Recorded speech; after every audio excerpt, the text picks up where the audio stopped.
Wow, that was weird. I started the meeting at about 10 minutes after 10, and there was nobody there, and then there was nobody there, and then there was still nobody there. And so I don't know what happened. It's really weird. We were all here and you weren't, so. Well, Yeah, that we were answers all the first, here.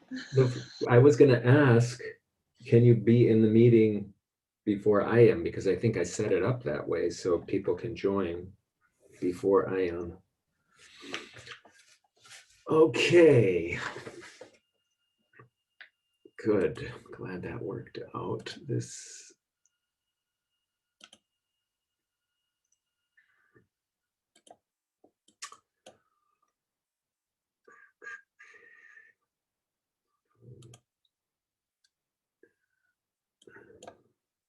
Okay, so the bottom stuff in the white is if you're an undergraduate, and if you're not a major and you want to be a major, you could go to an information session. If you're an undergraduate major and you haven't been to an orientation, then that would be a great thing to do. And the information is there. You should contact Ling Info to RSVP if you want to go to the undergraduate orientation.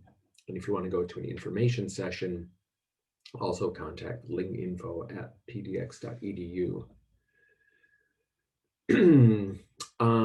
So next time there's a reading, and on the reading is on D2L, and I have some notes in there that I put in, and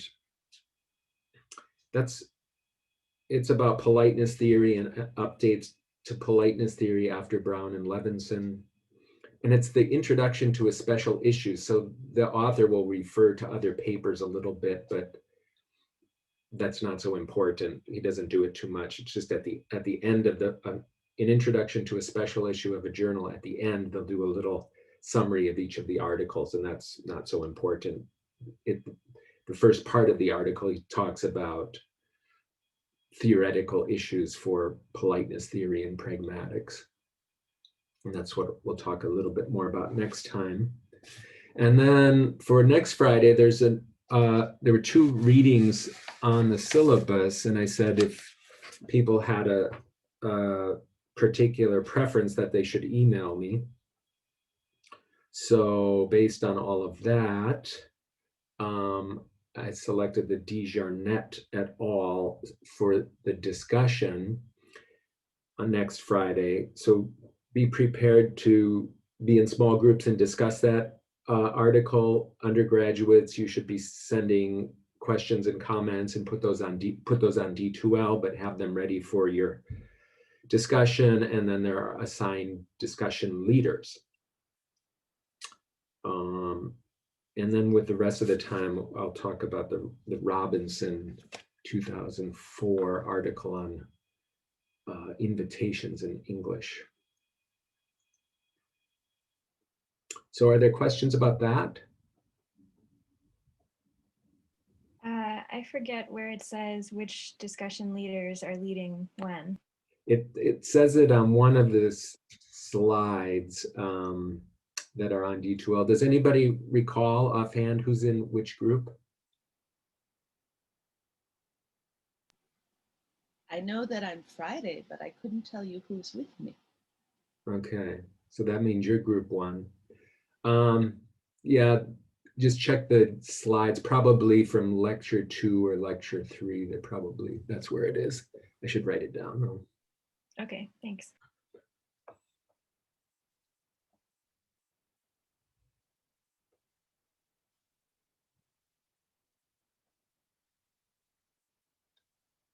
I know I'm in group 2. Okay, so about your data collection to prepare for analysis. We haven't talked about transcription conventions yet. We will get to that. There are some transcription conventions posted on D2L, I believe, in the assignments area.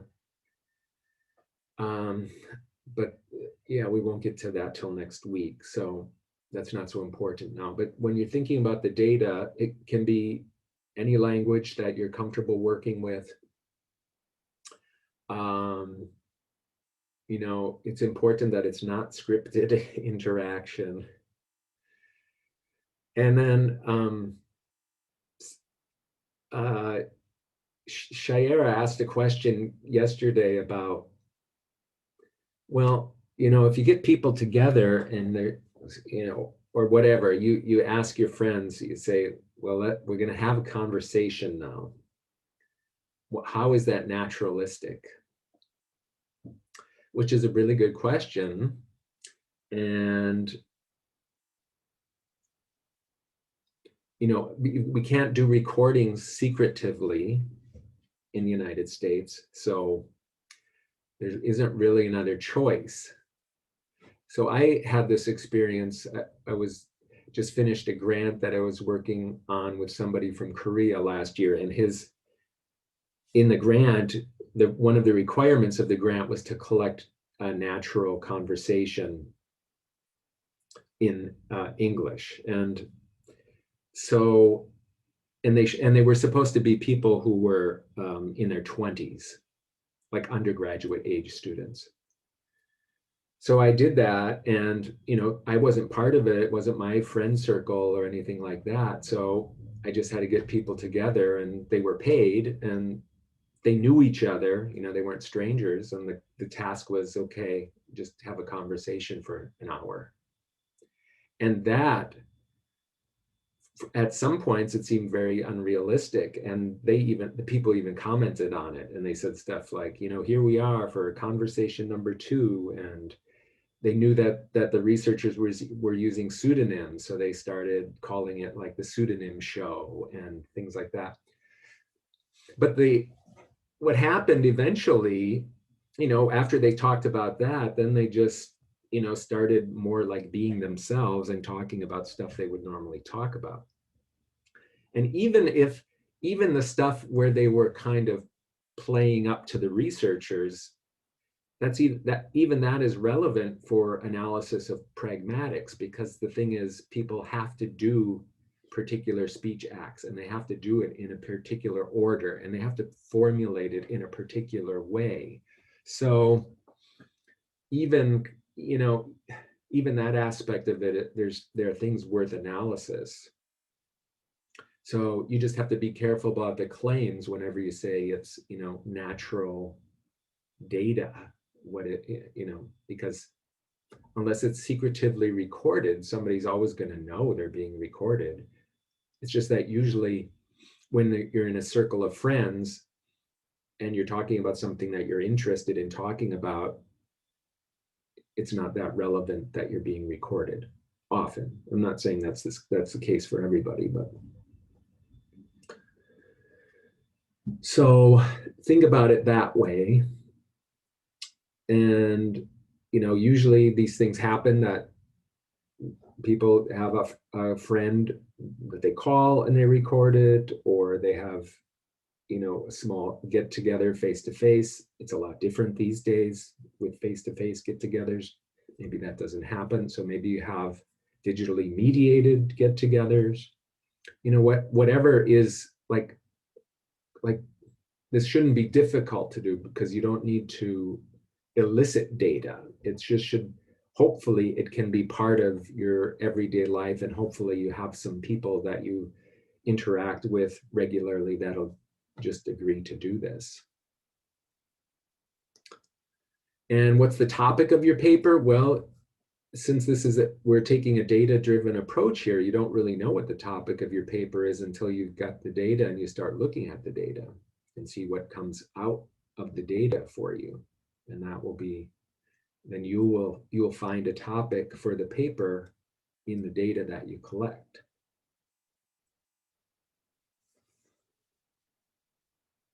Are there questions about that? Yeah, I had a quick question. Is it best that it's just between 2 people or more than 2 people? Well, that's a great question too. More than 3 people can get very difficult, but people have done it. you know, in this class and other classes I've taught, it can get difficult because when you have four people, then all of a sudden you can get this concept called schisming, where you have two people, two groups of two. And then when two groups of two are talking to one another at the same time, then you have to figure out, wow, how am I going to transcribe that? You know, like, okay, here's this group and here's this group.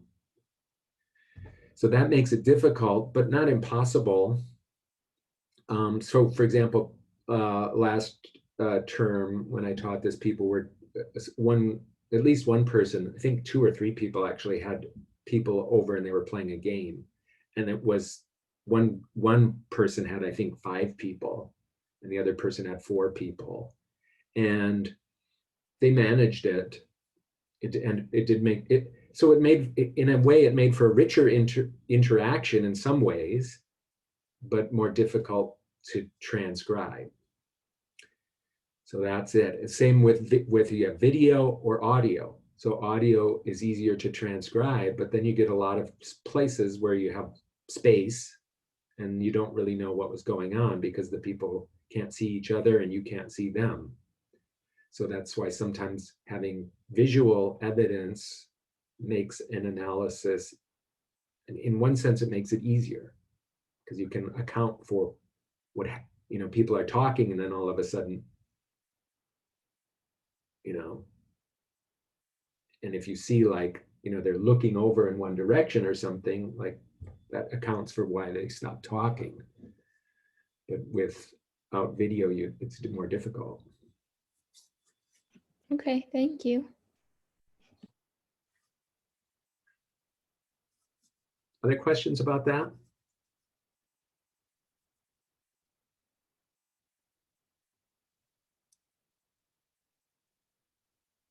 I Okay. was Yeah. sorry. I have a Sure. question. Mhm.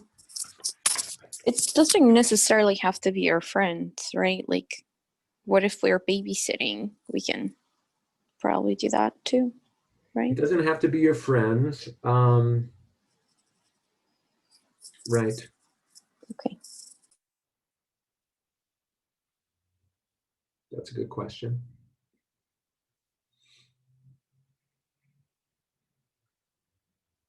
Okay. Do we have to be included in the conversation or can we just be recording it? You can just be recording it. That's also a good question. It's perfectly fine if you are in it. If you're in it and you feel like you're sabotaging it in some way, well, that's, you know, that's on you. Or if you have some agenda and you're leading people towards something and you're making it not naturalistic, well, then you can deal with that in your paper, however you want.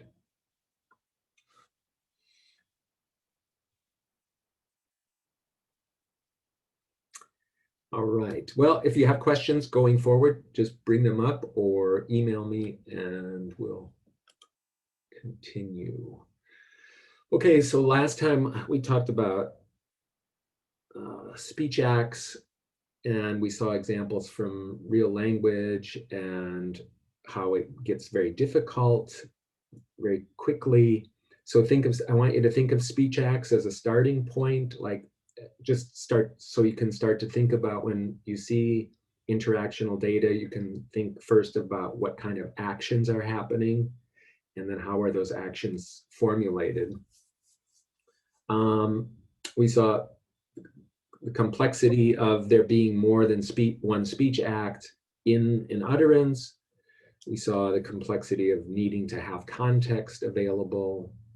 So that's why, so this is like theory versus empirical analysis. So speech act theory is a theory, and what we're going to start doing more and more of, and what you'll be doing with your paper, is an empirical analysis. And that's the question, as to what degree does data actually fit theory?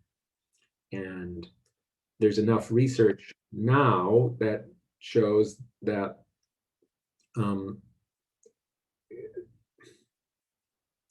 when we know, yeah, that language is a lot more complex than speech act theory would suggest, I guess.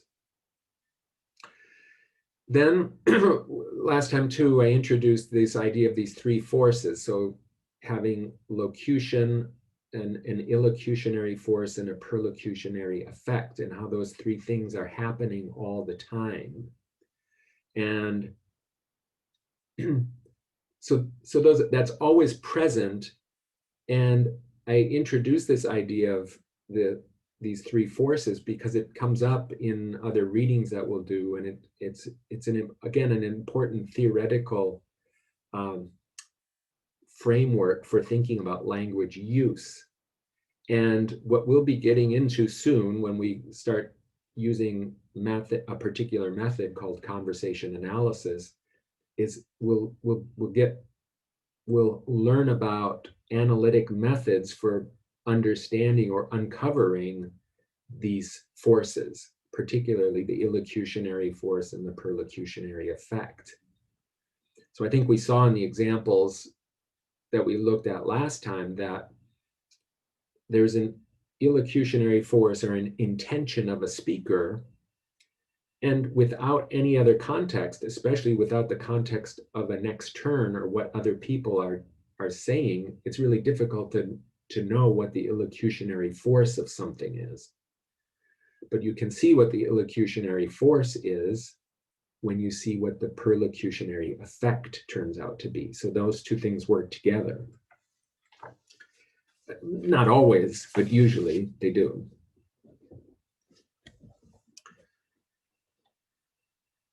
Okay, so before we move on to the cooperative principle, are there questions you want to ask to clarify this idea of speech acts or these forces?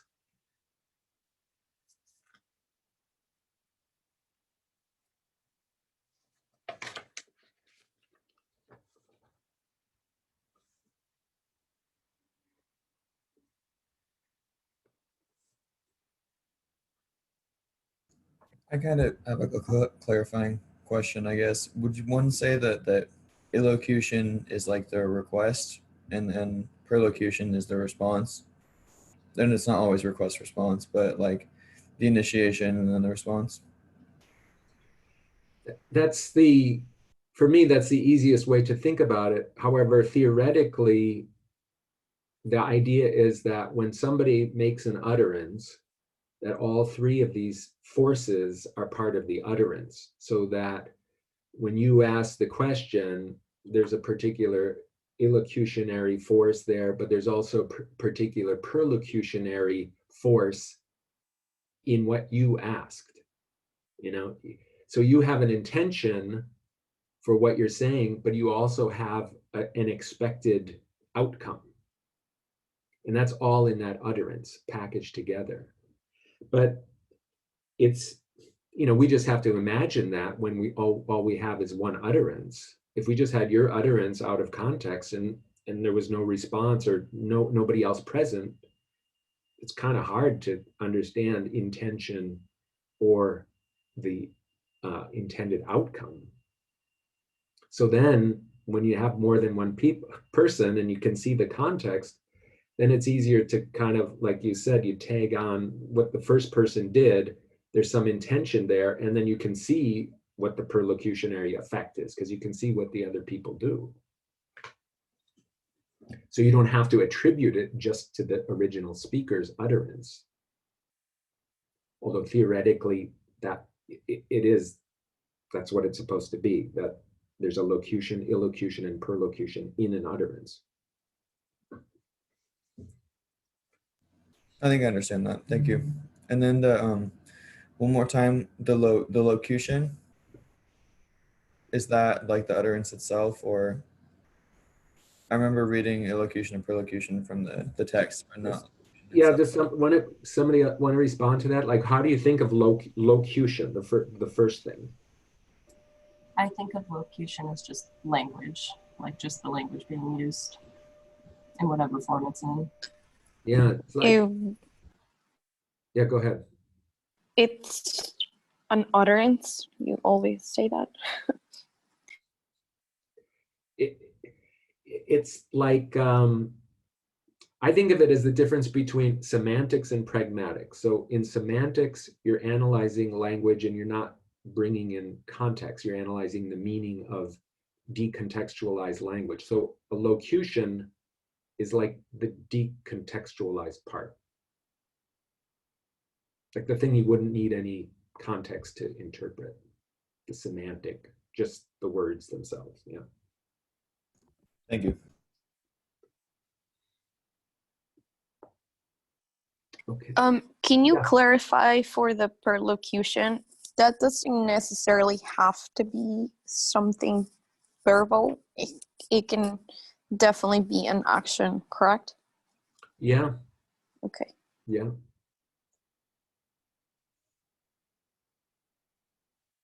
Right. The effect can be, you know, please close the door. You have an intention to get somebody to close the door, and the effect is they close the door. So they wouldn't have to say, I am closing the door. They can just do it without. So yeah, it can be nonverbal. And so the illocution is just like the meaning that was intended by what they said. Mm-hmm. Yeah. And the tricky thing is, how do you know what's intended? And a lot of, I mean, we can infer a lot of what's intended because what we know about the language, and you can predict pretty reliably what somebody's intention is when they say certain things. You know, what time is it? You know, in a particular context, what time is it? It's pretty clear that's their intention is they want to know the time. It could be something different, but you know. But other times it's very difficult unless you see what is happening afterwards.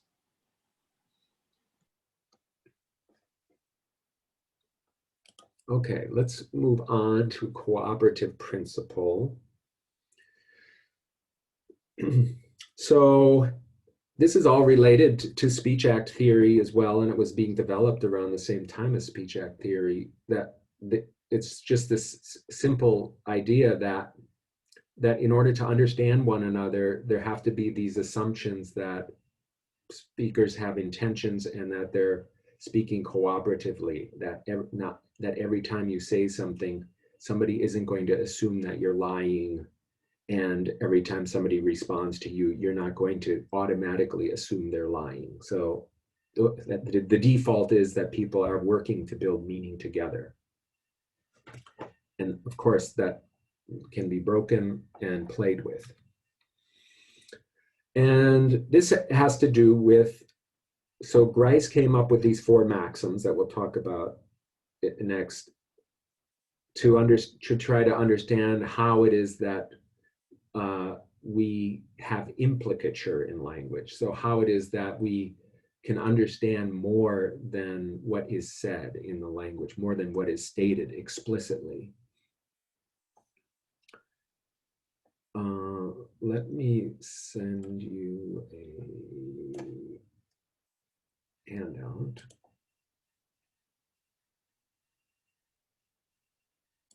I sent this by email too, but I'm just going to attach it here.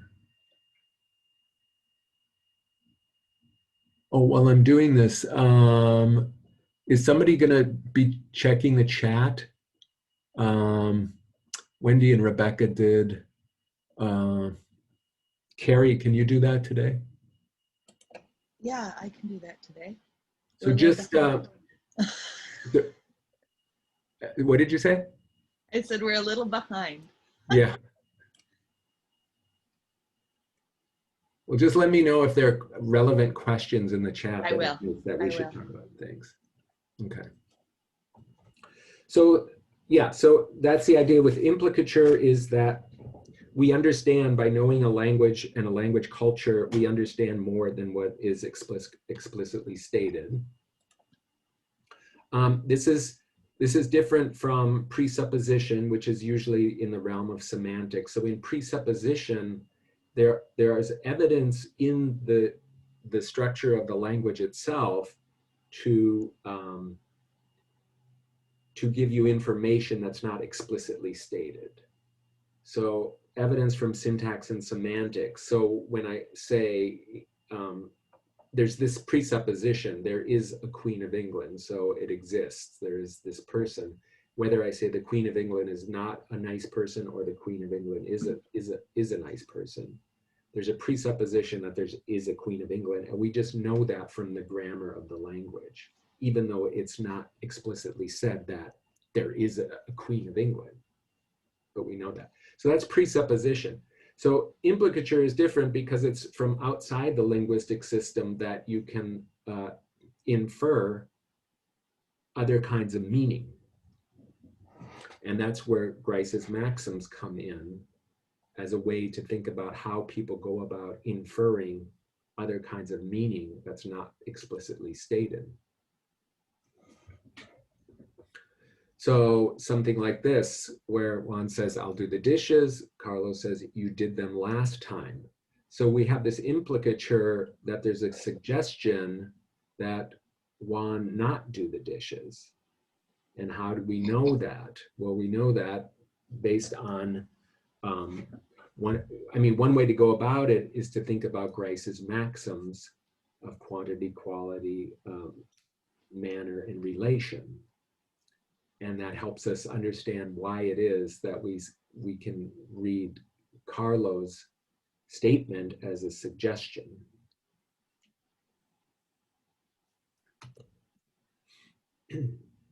So these are the famous Grice's maxims of quantity, quality, relation, and manner. And simply put, for the the maxim of quantity, the assumption is that when people are speaking, that they are saying enough to be clear and they don't say more than is needed. So this is about getting the right amount of information out, but not giving too much information. Then quality is about being truthful. So again, the assumption is that when somebody says something, what they're saying is true. Then relation is about being relevant. So when we're talking, we say things that are relevant to what we have been talking about. And then the maxim of manner is about being clear. And this often has been described as like how many words are used. So maybe if somebody's too wordy, then it doesn't become, then it's not clear, it's not succinct.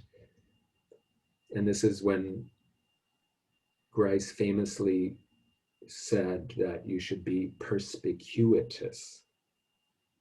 And people thought that was a joke because that's not the clearest word for a lot of people. A lot of people don't know that word. So they think he was just he put that in there as a kind of joke.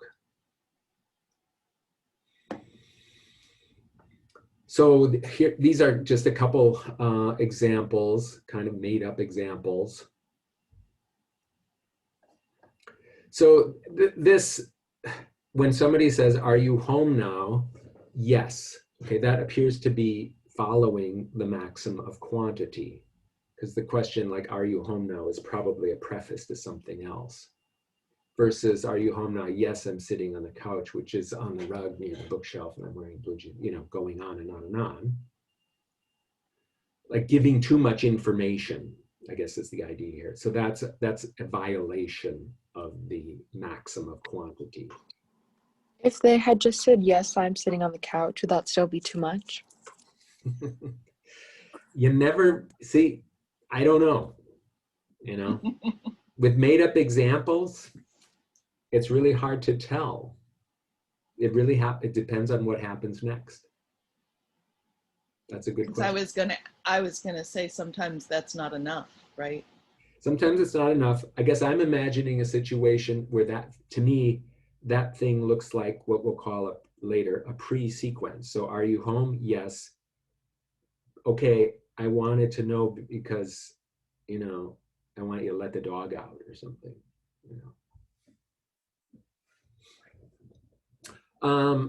Okay, then quality, make your contributions true. So this is an example where people explicitly orient to this maxim of quality about truthfulness. So if they preface it by saying something like, as far as I know. So what they're showing there is they are committed to telling the truth, but they don't want to, they don't want to overcommit. And they're telling you right there, I can't overcommit. I can't be 100% sure about this, but I'm pretty sure. So that's an example where somebody is explicitly showing that they are working with the maxim of quality. Okay, try to be relevant. So there are all kinds of examples you can use like this. This is something we'll be working with later in the term. This was a story told by a child. The baby cried, the mother picked it up. And one way to start thinking about interpreting this is if somebody says the baby cried and then says the mother picked it up, this is relevant. This sentence or this particular clause is relevant because of what happened before and vice versa. And we can interpret the mother not as some random mother, but as the mother of the baby, because the person who said this is following the maxim of relevance. I wouldn't talk about the mother if the mother was just some other random person. It should be related. Then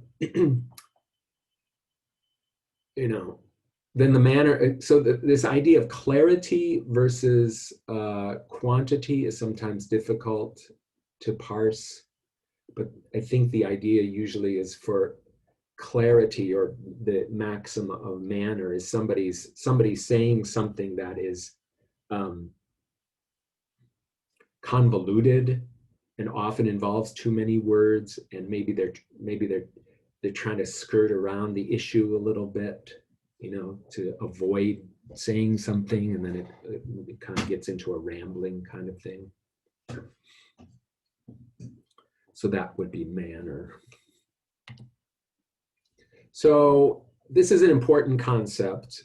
I don't think it's a difficult one, but it's important to just know that when we use language, we are constantly flouting these maxims. That is, we're using them. We are, exploiting. That's, some people will say exploiting. It's just using them to our advantage. We always do. So right now I'm talking in such a way that I'm trying not to say too much, and I'm not trying to, say too little, and I'm trying to say what I'm saying in a relevant way. And that's kind of following them. But if I do something humorously, now of course I can't do it. You can play around with them for purposes of like efficiency, and sometimes for humor, but sometimes as shortcuts in language. So that example from before, where somebody says, I'll do the dishes, and the second person says, you did them last time. So there's an understanding there about why is it relevant to say you did them last time. So we can understand that in certain contexts as saying, I'll do the dishes, you don't have to do the dishes. So that's an example of people flouting these maxims, because both parties recognize what's going on there. You don't have to say things absolutely explicitly, because you can use these maxims. So that's different from a violation, which is when one of the participants is not aware of what's going on with them. And this happens when there are language processing issues, sometimes when somebody doesn't have all the information, but then that's something that gets cleared up. So the flouting or exploiting is something we do, and you do it and both parties know that it's happening. The violation is when a participant isn't aware of what's going on. And I think these cases of violation are rare. Definitely more rare than flouting, because we're always flouting. So, for example, an example of when the maxim of quantity is being flouted. So this happens. This is one example. So in a reference, if somebody's giving somebody a recommendation, like a recommendation for a job or something, and giving the recommendation, it's kind of a short recommendation. And the person who's reading the recommendation might read that as, this person didn't say very much about the other person. And they might think, why is that the case? And they might say, well, it's likely the person who's giving the recommendation is following the rule, like, don't say something bad about somebody. So they're saying what they can say, but it's not a lot. So this is an understanding between the two parties without being explicit. It's flouting the maxim of quantity. So using this idea of not saying too much, or maybe saying less than what would be expected, and then the recipient interprets that in a certain way.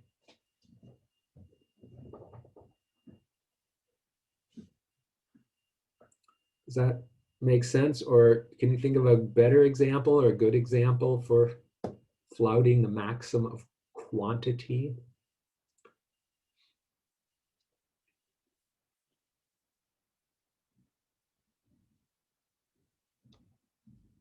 Will it be something closer to when we go to the doctor? So there's like a higher register there than when we have like a lower register, because they use like scientific terms. So let's just say that. And we ask for clarification. That sounds more like an issue of clarity, that often the doctor, Or like when doctors talk to each other and they use like their own jargon and they can't say those same words to just like patients, I guess. yeah, At that point, does that have to do something with the maxims? I think so. That's, to me, sounds like what you're describing in that context is like a violation of the maxim of manner. If a doctor is speaking so unclearly that the patient doesn't understand, that's a problem. And if the doctor doesn't realize it, then the doctor is violating the maxim of manner, which is not being clear. Mm-hmm. So that would be a violation. These cases right now, when we're talking about flouting, it means that both parties are aware of what's going on. Okay, so these examples from the maxim of quality about being truthful, if two people, if you're eating a dessert and somebody else is around, and chocolate mousse, a kind of pudding that people generally like, and if you're going to eat it, you're most likely going to like it. So if somebody says the chocolate mousse is awful, that could be interpreted as irony and, okay, not telling the truth, but not telling the truth for a certain effect, which is understood by all parties. This classroom is a refrigerator. We're not in a classroom. The house is kind of like a refrigerator today. So that's not truthful. And you understand it's not truthful. And you understand, that my house is not actually a refrigerator. It's a house. So those are examples of flouting maxims. This is another one. The mother is speaking to the daughter. The mother says, "How's Warren?" And the daughter says, "Let's turn on the radio." And then the mother says, "You don't want to talk about him." And the daughter says, "Here's a good station."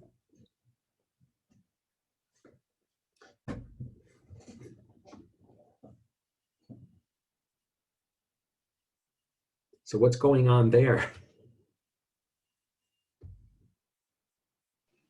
Yikes. It's a violation of the maxim for quantity. Is it a violation or is it flouting? I guess it's flouting because It- she's meant to understand it. I think so, because I think we seem to understand the situation, or we seem to understand it.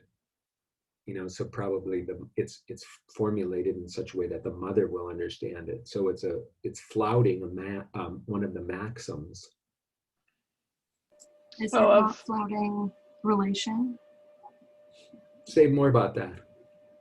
Well, because her choice isn't to respond in a relevant way to the conversation. It's to ignore it. I don't know. So those two things are not related. How's Warren? Let's turn on the radio. Yeah. You would say, why is somebody saying this irrelevant thing to my question? We all know why somebody's saying the irrelevant thing. They're changing the subject or avoiding talking about it. Yeah, I think that to me, that reminds me more of a relation, flouting the maxim of relation. Flouting, yeah, relation. Yes. This comes from an episode of The Simpsons. The son says, "Dad, you've never said anything positive about me in my whole life." The father says, "Homer, I was always proud that you are not a short man." That's supposed to be humorous. I clearly thought it was humorous because, I don't know, I saw this probably about 10 years ago. And I thought of that it was flouting, maybe possibly violating a maxim. I don't know, but these things are used in humor all the time.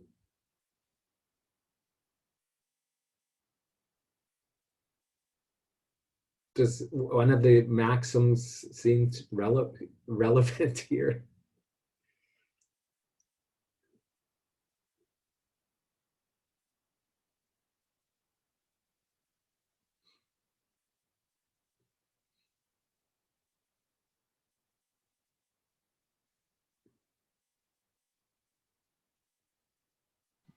Well, his manner is not very clear. It's almost twisted, right? Like, I'm proud of something you didn't do. I'm proud of something you're not.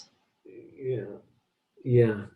It's a kind of convoluted thing to talk about, the combination of pride and a lack of a physical attribute. Yeah, the manner isn't positive, right? He's not responding in a positive manner. He's definitely not responding in a positive manner, and the maxim of manner is about lack of clarity.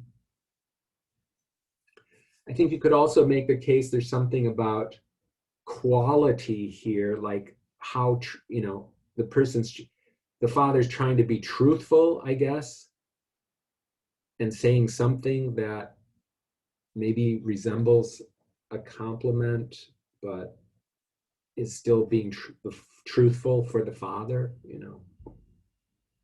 Oh, what did I put here? Quantity. Minimal amount of information. I don't think it's quantity. That's exactly what I thought of initially, Really? because he doesn't want to say too much or too little. Yeah. Okay, quantity. We'll go with that.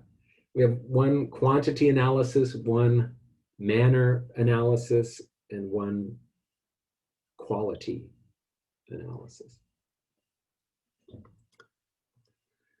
Okay.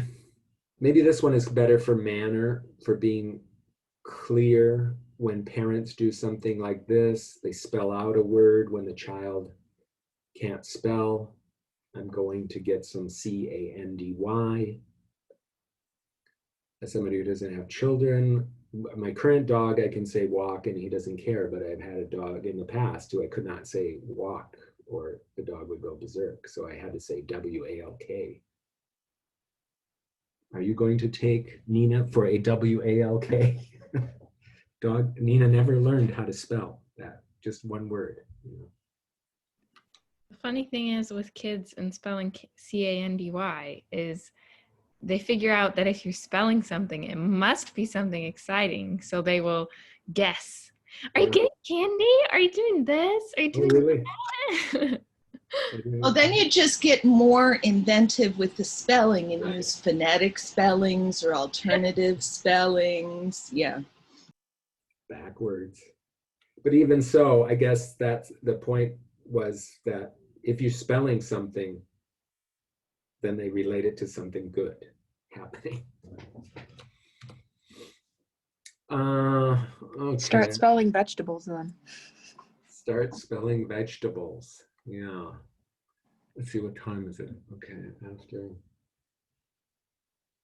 This one, this comes from a film. When I says, does your dog bite? And C says no. And then I attempts to pet the dog and the dog bites I. And then I says, I thought you said your dog doesn't bite. And then C says, that's not my dog. That is a violation of a maxim. I would say relation. Yeah, that's right.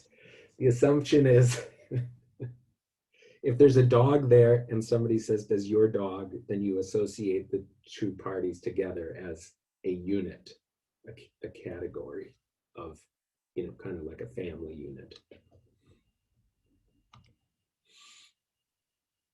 Okay, I said quantity, but what do I know? The person's not giving enough information. You know, I guess that would be that analysis. Okay.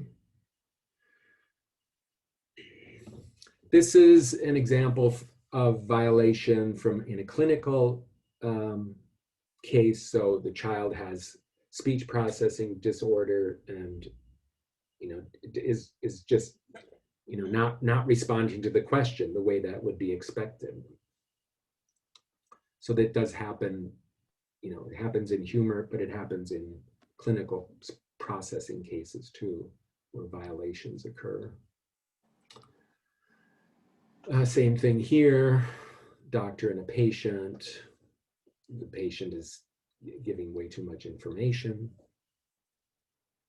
repetitive kind of. And like I said earlier, we build this into the language, our orientation to these kinds of maxims. So the one that we said earlier, you know, where are these two people? And the person responds, as far as I know. You know, they're kind of orienting to the quality maxim. So people do say stuff like this. I don't mean to change the subject, but, you know, I'm going to change the subject. I'm going to say something that's not relevant to what we've been talking about. So do people use that as a way to like mark that they're changing? Mm-hmm. Yeah, and it shows that people are aware that we have this thing called the cooperative principle, that when we talk to one another, that we are supposed to be relevant. Well, if you're going to say something that's not relevant, it doesn't mean that you always have to just never say it, but you can preface it with, okay, this is not relevant at all, but. You can prepare the listener. Yeah.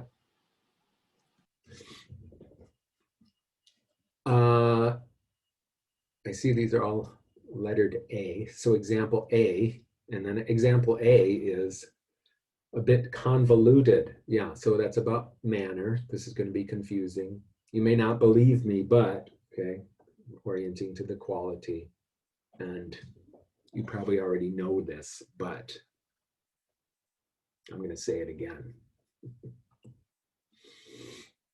Okay, so that's the idea with the cooperative principle. The assumption is that people are speaking intentionally and cooperatively, and those are four theoretical principles, the four maxims that Grice came up with that seem to capture pretty well a lot of how language use works and how how we make sense with one another, and how implicature can work. So how we can understand much more when somebody says something than what is explicitly stated.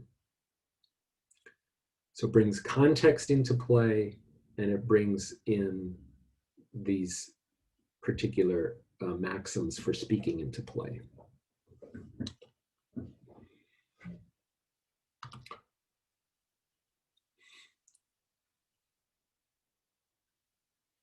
Yeah, so the question is, does this work for institutional talk? I think this is one area of theoretical pragmatics, Grice's cooperative principle, that seems pretty sound to me. There aren't a lot of criticisms of it. And cross-culturally, people have tried to say, well, it doesn't really work cross-culturally, but when you start thinking about other languages and other cultures, and you're analyzing it from the perspective of your own language and culture, then I think this came up in the May reading, like Eleanor Oak's work on in Africa about how people are not direct, and that's the response is, it doesn't mean that people aren't orienting to these particular maxims, but there are just different linguistic and cultural practices for following the maxims. So direct and indirect, for me, directness is very different from other people's idea of directness, even within my own US English language culture. So there's variation on this. So these things aren't absolute. Like you pointed out earlier, are you at home? Yes. Is yes enough information? For some people, that's not enough information. And for other people, it is enough information. But the idea is people still should be orienting to and following in some way, saying enough, but not saying too much. It has to be relevant. But it is relative to your own situation. Okay, so now we'll switch gears. This is related, face and politeness. Not necessarily super related to Grice's maxims. Yeah, but it is related. But this idea, face and politeness, so sometimes when people start reading about this, they think like, what does this have to do with language? But remember, because we're talking about contextualized language use, thinking about what are the contexts in which people are producing their utterances and their intentions. So in this context being the other party, and how when somebody produces their utterances, they're already orienting to the face of the other participant. So face meaning the line that somebody takes with respect to their identity. So face, these are ways to think about face. So, Goffman has talked about it as the line that somebody takes, because his theory of social interaction was that people are doing self-presentation work all of the time, and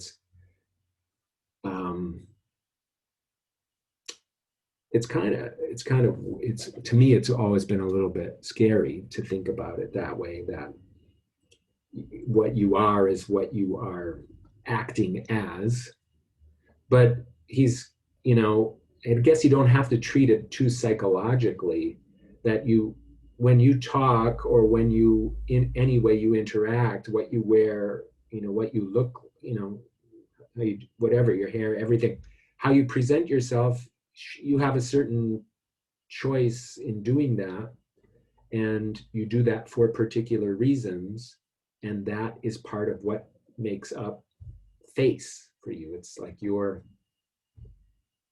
it's the line that you are taking with respect to society. But it's not, for Goffman's idea of face, it's not a purely individual psychological thing, because this is something you do in negotiation with society. So society approves or disapproves to some degree, and you have to confront that, and you have to deal with that, and you will or will not adjust accordingly.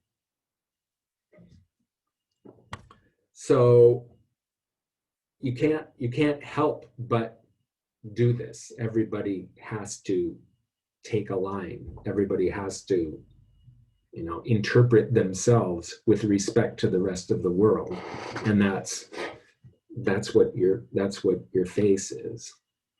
And this is what politeness theory comes out of, because politeness theory is about thinking, how do people package their language in order to account for their own face and other people's face. So their own line or their own self-respect and other people's line and self-respect. And we package our language in certain ways to address those issues. Yeah, I said this already. It seems very individual, but it's a social construct as well. And you can see this in this idea of doing face work. So this is what, again, politeness theory comes out of. This is what happens when you are making utterances. You're doing face work. You're doing face work in a defensive way, about your own face, your own self-respect, and you're doing it in a protective way to preserve other people's face all the time. So that's just one way to think about face work. It's an ongoing process, and it's very much related to when we talk about politeness, what kind of politeness strategies that people use.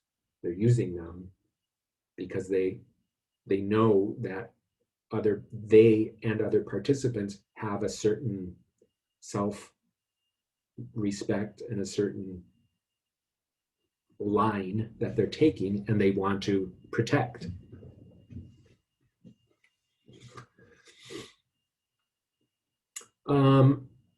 Yeah, positive face and negative face. So this correlates with positive politeness and negative politeness. And I think in the May reading, he wasn't quite clear on this, or he didn't get it quite right. So the positive face and positive politeness strategies that people use are about, being connected in society, being collaborative, and maintaining social bonds. That's what positive face and positive politeness strategy does. Negative face is about, your autonomy, and if you want to protect somebody else's negative face, their autonomy. So your privacy, your freedom, your autonomy. That's the way to think about negative face. So positive is more social bonds and social connections, and negative face and negative politeness is about being private, the ability to have privacy and autonomy. And this is something that has been critiqued quite a bit, because the focus on individuals' need for privacy is something that seems very different. It seems to be a very Western European perspective. And writers from China and Japan in particular have treated this as not something that's universal. So the idea of face may be universal, but this aspect of negative face particularly, like the need to protect one's privacy, has been criticized by Chinese and Japanese cultures or scholars. So this, okay, this is Brown and Levinson's politeness theory is a popular and very influential theory in pragmatics. And it has been critiqued and it's continued to be critiqued, but there are aspects of it that are still being used and still being investigated. So that's why I want to bring it up briefly.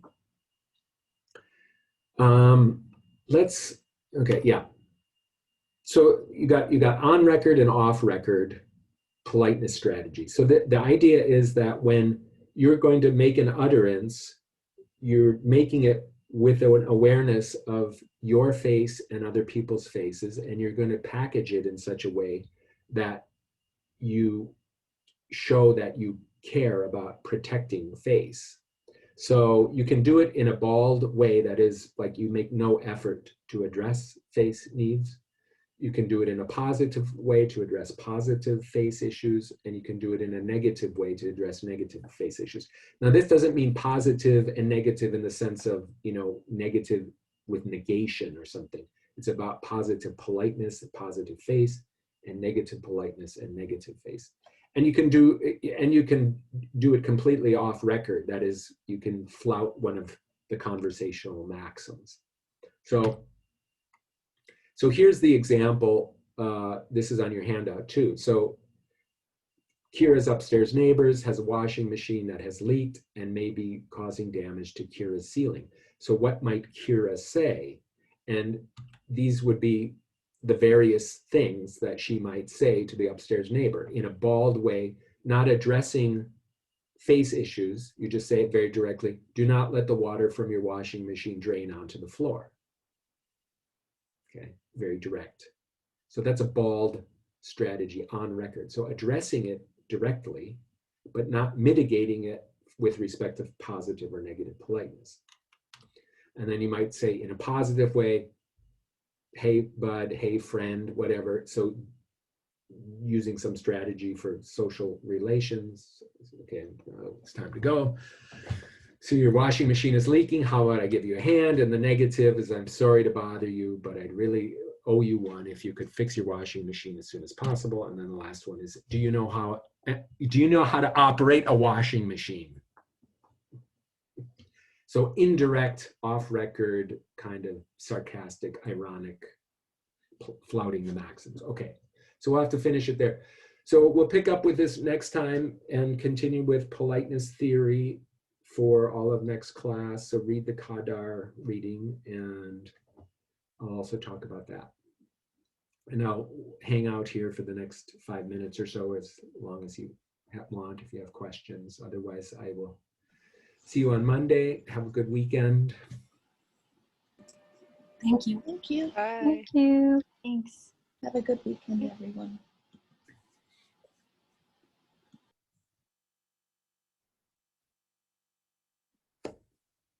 Thank you. Have a good weekend. Thanks, you too. Hey, John. Hey, so I had a quick question for you about the Sure. transcription assignment. Yeah. So I'm still thinking about like different possibilities of like who to record potentially, like conversations or, contexts in which to record someone. And so actually I had an idea come to mind that I wanted to run by you. So there's this YouTube channel that I really like to watch that like consists of 5 guys that like have these conversations. They're not like necessarily scripted word for word what they say, but a lot of it is just watching them interact, like because they're all really good friends and they interact with each other. And so I was wondering if that could potentially count as something to analyze. I know it's a little stretching it, but that's why I was wondering. Just random question. Yeah, I mean, so it's the thing that I would worry about, or yeah, if so, you're gonna have to you may have to do work to show how it is or is not scripted. So Okay. like that's the hardest thing about using data from elsewhere, is the claim that it's naturalistic. So even like a so-called reality, any kind of reality show, the issue is, well, really? Is it really real, or are they doing this because they're getting a lot of money to do this, or because if they do it a certain way, they're gonna, then it's like a game, or I don't know. That's the hardest part for me about that. Now, if you make a strong case, like, why do you really want to analyze this and not something else, Okay.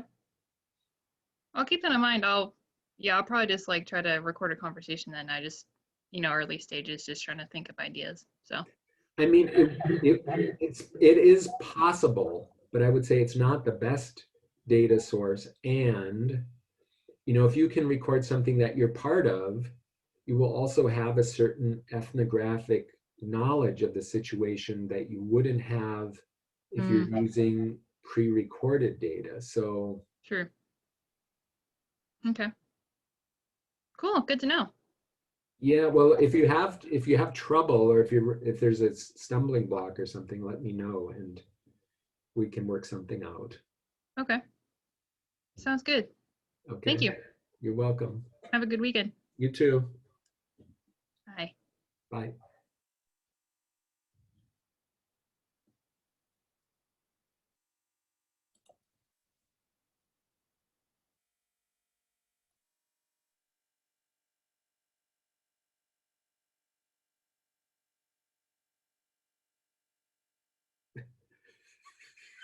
Face value.